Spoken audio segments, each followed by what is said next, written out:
There's nothing quite as relaxing as a walk through the woods.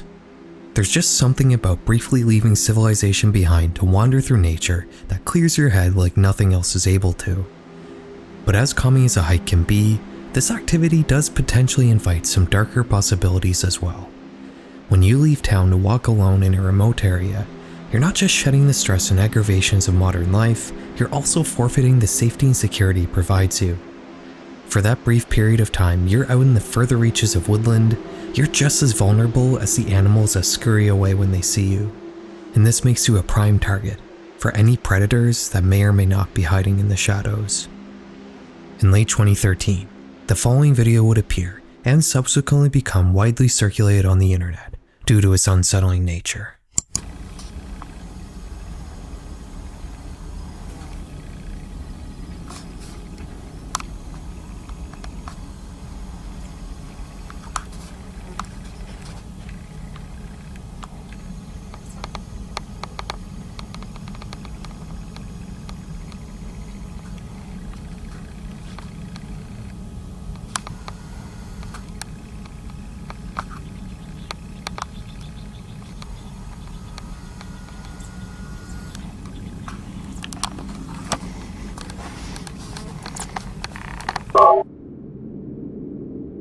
The clip is just under a minute long, and it was given the title, "I Made a Friend on the Mountain, Wait for It."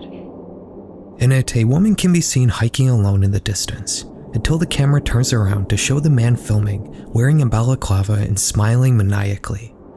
In the description, the OP states that this is how he likes to spend his time when he's at the peak. And more disturbingly, he writes, "I'll upload the rest of the video later." In the first couple weeks of this video's life online, it would amass more than 17,000 views, in turn causing a great amount of concern among its viewers. What if this clip was a precursor to something awful that happened to this woman? Online sleuths would begin investigating. They would quickly figure out that the clip was recorded on Montera Mountain outside Half Moon Bay in California, and local police would start an investigation after being contacted dozens of times by internet users. It wouldn't take law enforcement long to track down the creator of this video, who goes by Gort Evans. He's a California-based mechanic who has a tendency to make quirky videos on the internet. Police would end up spending 40 minutes questioning Gort, who would actually film some of their discussion to share on social media. Yes, I am. I'm going to put this online. How you doing? I'm doing fine. What can I do for you today? Well, I think you probably have some idea why we're here to talk to you today. I'm somewhat, but I'd like you to explain it. Okay, well, somebody contacted the police department. Yes. They found a video on a website. Yes, they did. Involving a female hiker. Top of Montana Mountain. Yes. Sound familiar? Yes, it sounds very familiar. Appears to be you shooting the photo. It probably appears to be me. Yes, it does. Okay. Was it you? Why would I answer that? What, is there a crime? Well, that's one of the reasons we're here. Really? Because your video ends Yes, abruptly. it does end abruptly. Did you do any research onto my online persona, my Gort Evans? Did you look at any of my other LiveLeak videos? Well, now you're asking me questions. Well, yes, it's only fair, isn't it? Okay, I'd be more than happy to answer your questions if you want to turn the video camera off. I am not going to turn the camera off. Because this is what I do. I love making videos. This is hilarious to me. Hi. I really don't. The police would also manage to track down the woman in the video, who is thankfully okay. By coincidence, she had actually come across the recording on social media all on her own, shocked to find herself portrayed in some creepy voyeur clip. She would write a letter to the local news talking about how hiking was helping her get through her cancer treatment, but ever since seeing herself in that video, she's been avoiding that trail. She also mentions that she does remember passing by the man filming, who appeared to be hiding in a cave. He made her nervous, so she gave him a wide berth and continued her hike as usual. Gort hadn't really committed a crime, but the police, the community, and the woman in the clip all asked if he would consider removing the video, which had been causing a lot of fear surrounding public safety on the hiking trails that snake around Half Moon Bay. He refused to do so, stating in his talk with the police that everybody should have watched his other videos so they'd know that he was just joking. Gort isn't the first person to be stubborn about being creepy on the internet, and in the end, he didn't face any repercussions for his video. But what is weird about this situation is what happened after. Members of the social media site that Gort had originally posted his video to would all come to his defense, sending hate mail and even death threats to the journalists that reported on the story and the policemen that were involved in the investigation. What sort of community would so strongly come to the defense of someone who had made such an objectively creepy video? The answer to that question is that on the platform that Gort had uploaded his video to, his clip was in reality one of the most mundane pieces of media there. If we were to treat this site as an iceberg, Gort would be sitting at the very top, with everything below him being progressively more and more disturbing. This platform was home to some of the most vile content on the public-facing internet throughout the 2000s and the 2010s, eventually getting shut down due to its lawless nature. This site was none other than LiveLeak.com. No matter how old you are, or how long you've been a citizen of the internet, chances are pretty good that you've heard of LiveLeak in some capacity. Maybe you've seen some meme about the LiveLeak logo appearing in the top left corner of a video, indicating that something really bad is about to happen. Or you've seen the LiveLeak name attached for no reason to random shock videos that have found their way onto your screen at some point in your life. No matter what the context may have been, hearing the name LiveLeak probably elicits feelings of danger and unease. But because LiveLeak hasn't existed for half a decade now, we almost forget that this wasn't just some branding for horrible shock videos. It was an actual social media platform just like the one you're using to watch this video right now. And it has a history that I've never seen told on YouTube before. The story of LiveLeak is inseparably tied to the time period when it was most popular. Nowadays, shock content isn't as centralized as it used to be. It just kind of pops up in places where people already congregate on the internet, like Reddit or Twitter. But having a place like LiveLeak act as a definitive home for shocking and disturbing videos means that this platform's story is essentially the story of all esoteric and dark media that was circulating on the internet in the 2000s and the 2010s. So if you're at all nostalgic about these time periods, you're likely going to enjoy this video. This is going to be a long one, so sit back, grab a nice snack and a drink. And let me tell you about some insane stuff from the internet's most infamous shock site. Have you ever noticed while on a road trip that all small towns and cities just kind of have the same stuff? No matter which one you're traveling through, you're always going to see the same few franchise businesses copy and pasted from town to town, with each one having the same boutique main street with the small local shops that sell handmade soap and vintage clothing, and the outskirts that always have the same stroads outlined with Boston pizzas, Canadian tires, and gas stations. It almost makes traveling a little boring with every place just kind of being the exact same, and that's exactly how the internet is nowadays. Your time online is pretty much always spent using the same few websites. Sometimes something novel like W Place comes along and you're suddenly spending time somewhere new, but these are usually flashes in the pan, and you quickly forget about them and go back to surfing Reddit or YouTube. If the modern internet is akin to driving through small towns in modern-day Canada, the internet of the early 2000s was more like traveling through villages in the American Wild West. There were no multi-billion-dollar companies giving you predictable and repetitive experiences.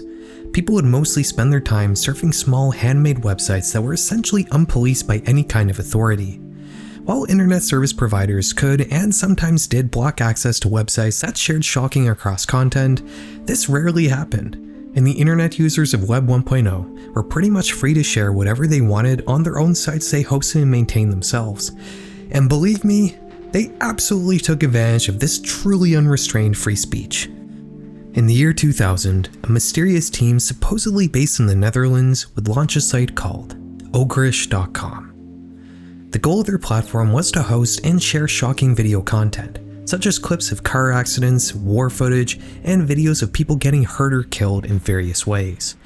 This wasn't a new idea. Shock sites were a dime a dozen in this era of the internet, but there was something special that set Ogrish apart from the rest.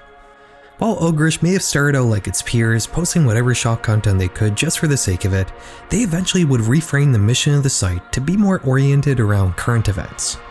Instead of just sharing random clips of people dying for no real purpose, Ogrish would instead begin to share these videos with some context and sometimes even a story attached to them.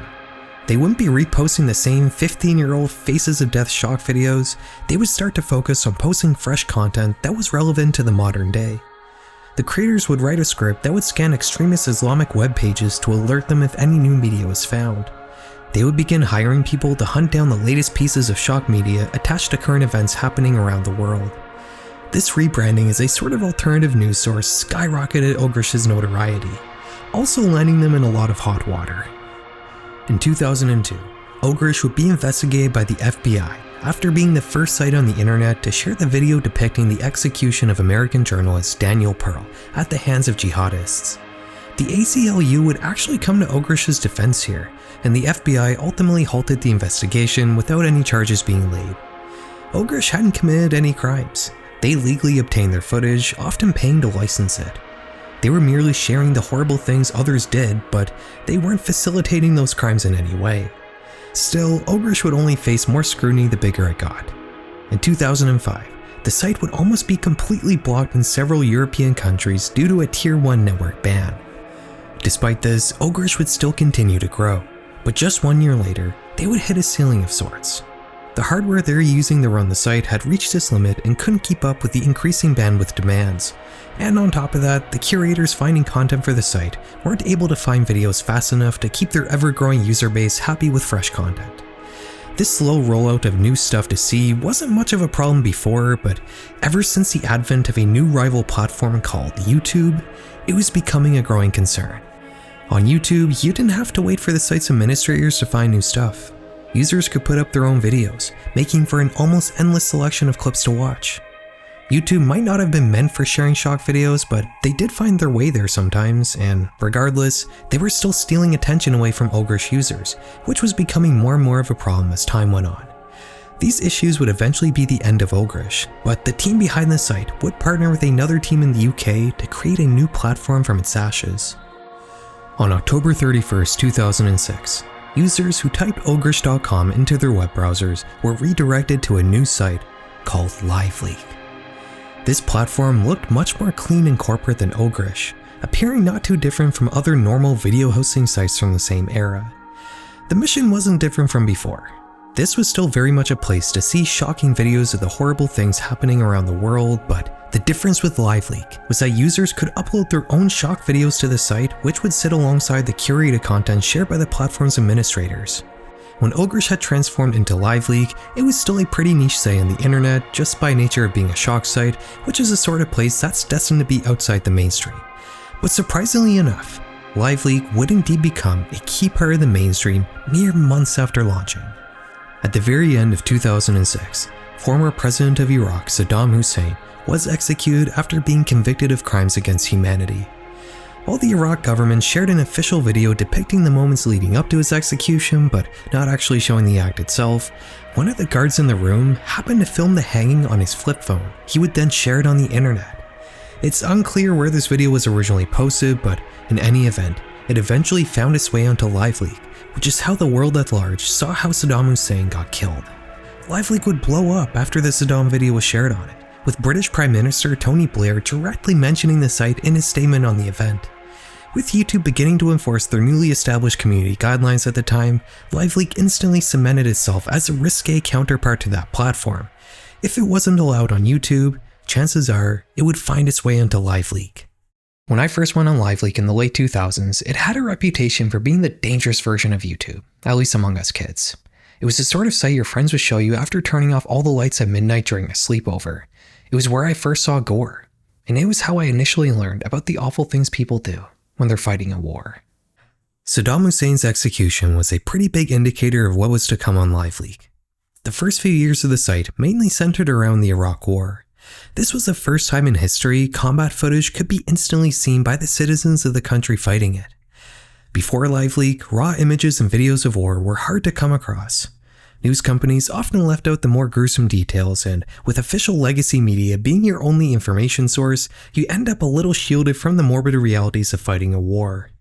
This wasn't because legacy media wanted to shelter their viewers from more shocking content, it was also a shortcoming of the information networks that facilitated the mainstream news at the time.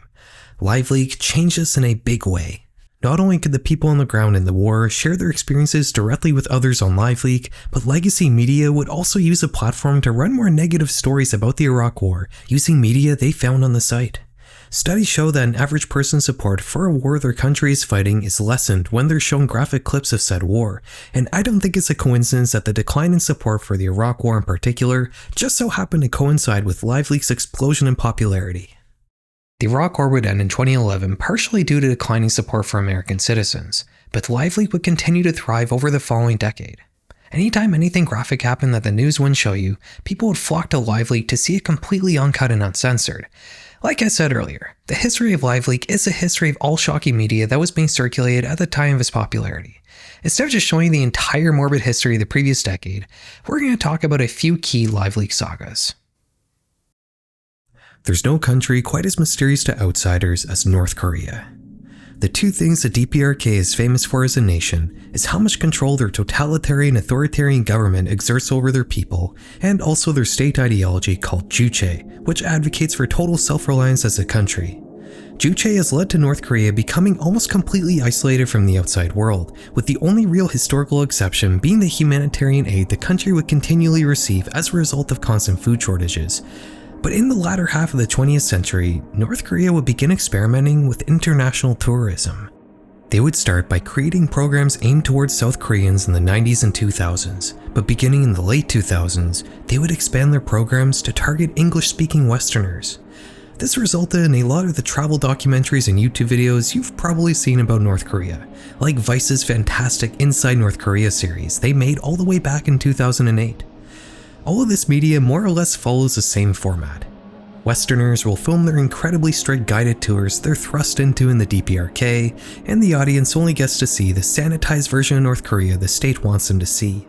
The creators on these tours usually aren't allowed to speak with normal North Korean citizens. The only people they're allowed to talk to are their tour guides and the various people they're meant to encounter on these tours, who all end up speaking as if they're reading off a script. These videos will always depict some effort on behalf of the creator to try to film the real side of North Korea that everyone wants to see. But tourists aren't allowed to move freely inside the country, so all this usually amounts to are the mundane countryside scenes filmed from the windows of a bus all these YouTubers seem to be able to capture. Maybe they'll manage to sneakily stop a passerby without the guides noticing and manage to ask them a couple questions, but this still never amounts to much. On LiveLeak in 2010, however, you could find a much more real look into the country.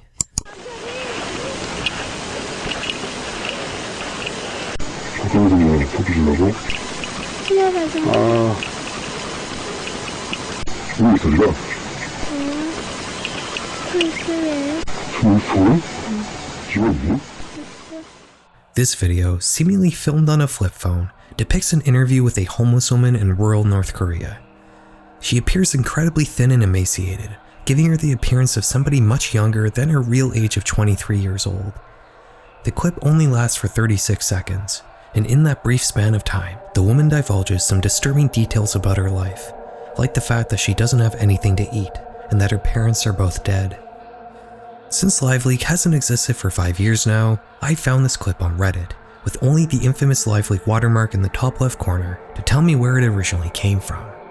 There are several uploads of this video floating around different subreddits, with each one mentioning that it was filmed by a North Korean journalist, and also that the woman in the video was later found dead in a cornfield. This video is a stark contrast to the sanitized North Korean tourism videos filmed by Westerners from the same time period. It really renders their efforts to capture the quote-unquote real North Korea completely invalid. This isn't a brief glimpse of some guy in a field filmed from a bus window. This is the real thing. But how did this clip even come to be?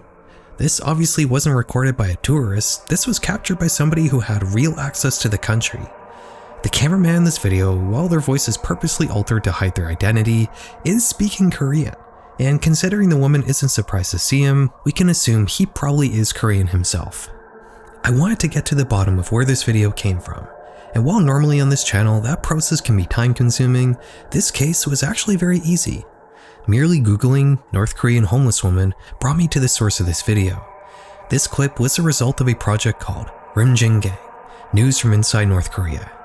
Started in 2007 by a group of Japanese and Korean journalists, Jing Gang is an undercover journalism operation that works with North Korean operatives to smuggle footage taken inside the country. The journalists travel to the Chinese border and make contact with willing citizens from North Korea who are then given hidden cameras to film their surroundings.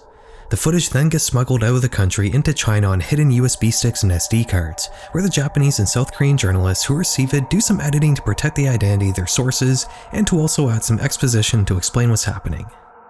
If you're like me and you went through a phase of watching all these North Korean travel vlogs back in the day, you should really check out these Jing Gang videos. They have a playlist now on YouTube with all the English versions of their videos, and they're unquestionably the most interesting footage I've seen come out of North Korea. It really feels like you're seeing the actual country for the first time.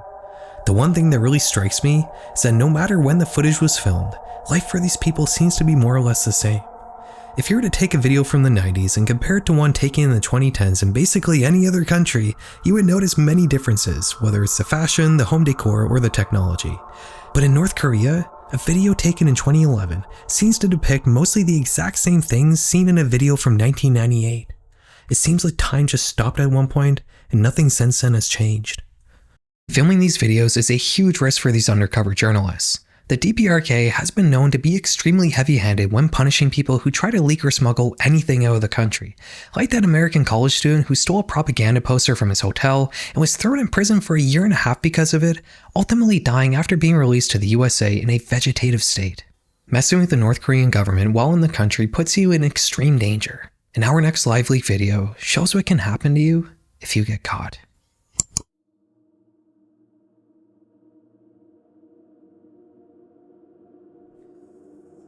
In this video, which I unfortunately can't show you almost any of due to its graphic nature, we see two interrogations performed by North Korean state police. The first is with a North Korean woman who is supposedly accused of crossing the border and sleeping with a Chinese man. The officer is quite physical, shoving the woman around.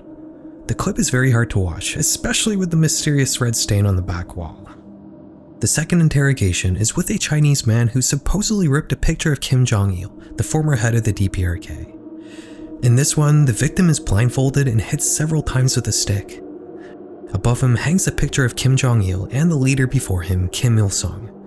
The officer forces him to bow over and over again to these photos, occasionally hitting him when he's not bowing well enough. This video was originally uploaded to LiveLeak in late 2012, simply titled, "Leak Footage of North Korean Interrogation Room." The description only really summarizes the exposition already offered by the video, and there isn't much more information to be gathered on this page. Doing an image back search reveals several articles written about these clips, but again, they only serve to relay the information already contained in the video itself, and there's nothing new to learn here. There's several re-uploads on various sites, but they're all taken right from this LiveLeak page, with the infamous watermark fully intact in each of them.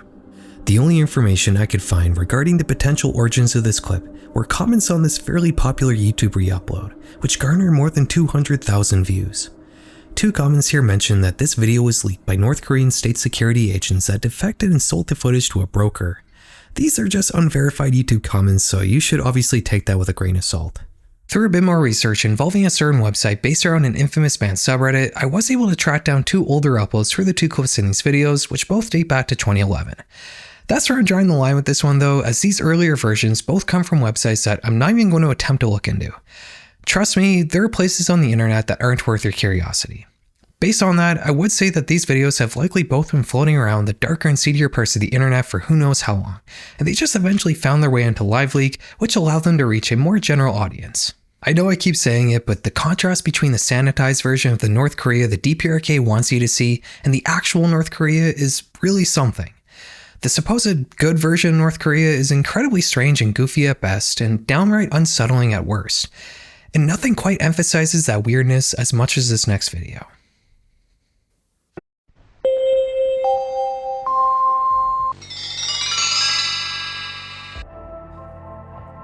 This is a 2013 propaganda video made by the DPRK and uploaded to the internet specifically for outsiders to see. I'm not going to show you the whole thing, but to summarize it, it describes a dream that I guess the creator of this video had. They dreamt about flying into space on a North Korean rocket. They see such beautiful scenes outside the window, like the gorgeous hues of space and that perfect green earth, which they take many pictures of. After zooming in a bit, they see an even prettier sight, a fully unified Korean state, under the DPRK banner of course.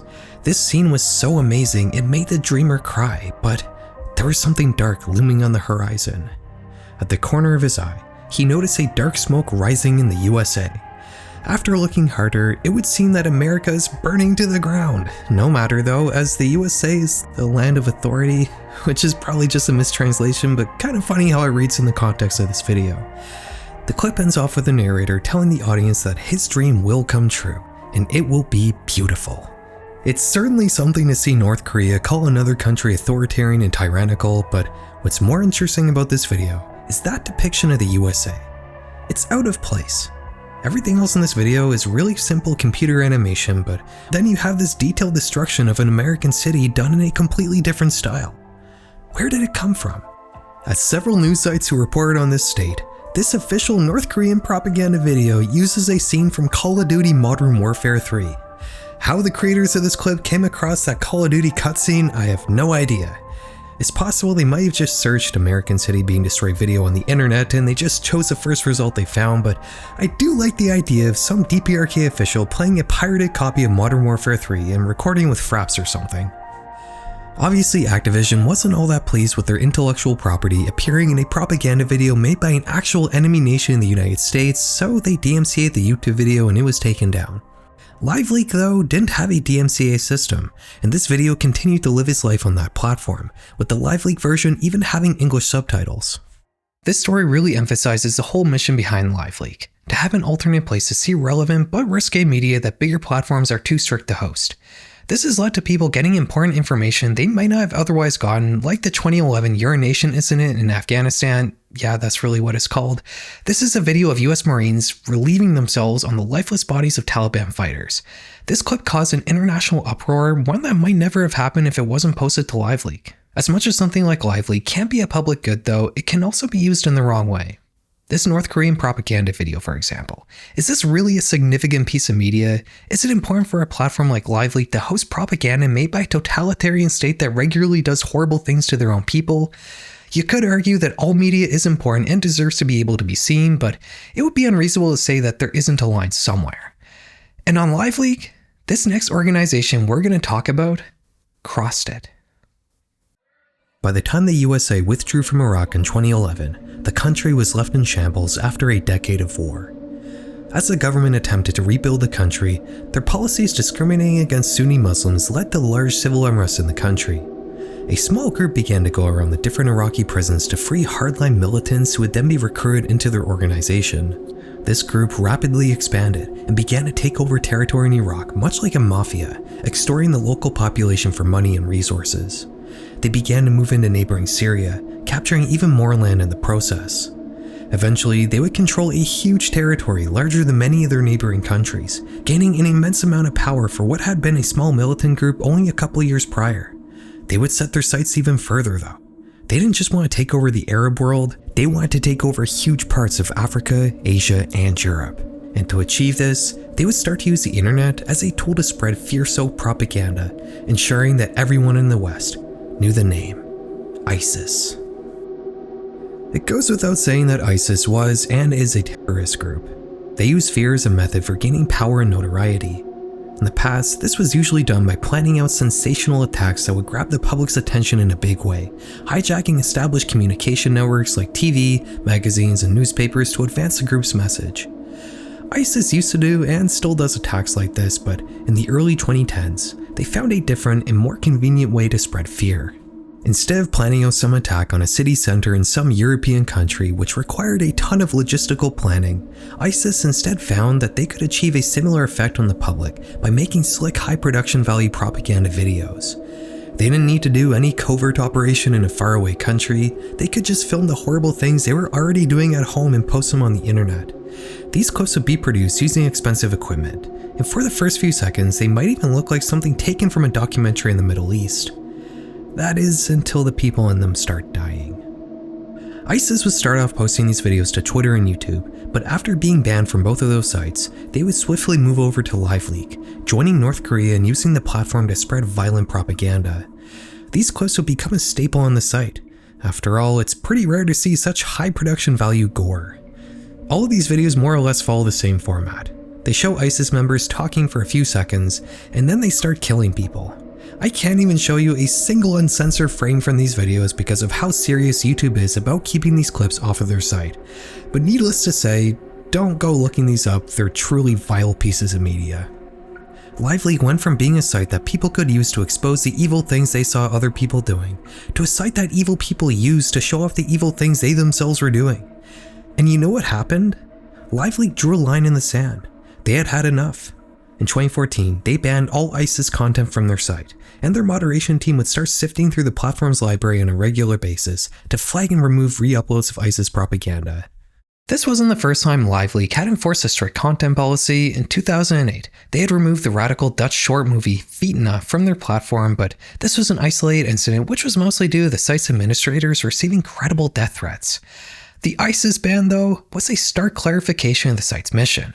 LiveLeak was a platform for people to expose the world's evils and morbid realities, not a propaganda amplifier. While I'm sure many of you would agree with this decision, myself included, it would surprisingly foreshadow the site's end 7 years later. Before we get to that though, I feel like while we've gone over a few of the bigger LiveLeak topics, I still haven't given you guys a good idea of the real experience of using LiveLeak back in the day. It wasn't all rock war footage and ISIS videos. There are a ton of smaller niches on LiveLeak that, while mostly disconnected from each other, are all still key to the site's identity. So we're going to call this following section, the front page of LiveLeak. It's going to be a rapid fire round going through a bunch of smaller LiveLeak topics that don't constitute their own section in this video, but are still important and interesting nonetheless.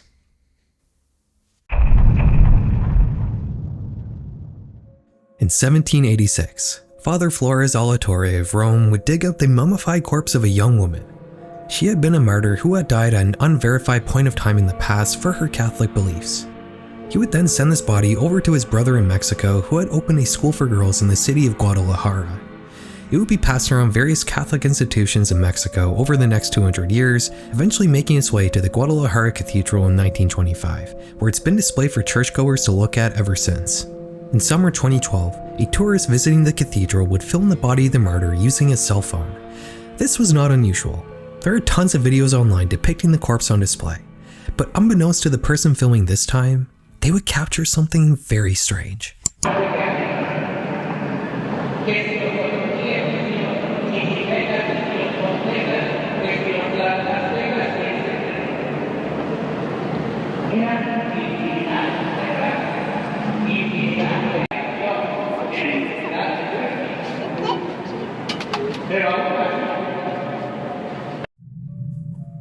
Like I said, the person filming this supposedly didn't notice what they had captured until they reviewed the footage when they got home, prompting them to upload it to LiveLeak.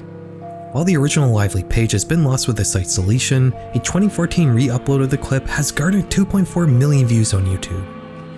You guys know me, I'm obviously going to assume this is fake, but I must say that this is really well done.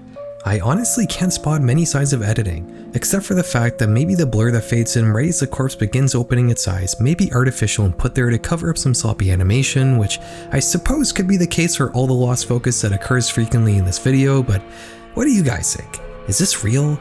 It's definitely one of the more believable looking supernatural things that have been caught on camera. This case would be reported on many times throughout the years by mainstream English language news, but there's never been any clarification on the clip's authenticity, and thus it still remains a mystery to this day. You've likely heard of this one, but in 2016, users on many social media platforms, including LiveLeak, would begin posting videos of clowns wielding knives that were supposedly terrorizing various communities in English-speaking countries. These clowns are supposedly attacking people and attempting to lure children for God knows what purposes. People would theorize that there was some dark organized effort behind these clown appearances, but in reality, it was just a bizarre manifestation of a meme, an idea that spreads from person to person through a communication network, in this case the internet. These clowns weren't actually doing anything sinister, they were just trying to scare people to attract attention on social media. That didn't mean this craze didn't result in wide-reaching consequences, however. In 2016, 12 clown-related arrests were made, and even one death had occurred as a result of a stabbing prompted by a creepy clown appearance. This hoax infected public consciousness so much that professional clowns began to lose business due to shifting attitudes towards their characters, and McDonald's even began shelving their longtime mascot Ronald McDonald for the same reason, and Halloween stores all throughout the Anglosphere would remove clown costumes from their shelves. It's hard to point to a single origin for this trend, but in all likelihood, it started with one person coming up with the idea and gaining notoriety for it, with all the others following suit in chase of the clout. The whole trend peaked at Halloween when rumors of some sort of clown purge began going around, but nothing came of this and the clown sightings more or less fizzled out after that. In Soviet Russia, red light means go. Maybe also in post-Soviet Russia as well. Due to a high rate of insurance fraud in the country, the people of Russia began using dashcams much more frequently than other nations beginning in the late 2000s. With so many of Russian roads being continually filmed on a regular basis, almost every weird thing that happened was caught on camera, and they would make their way into LiveLeak. All manners of accidents, road rages, and just outright bizarre things would be caught on camera, like this clip which was posted to LiveLeak in 2013.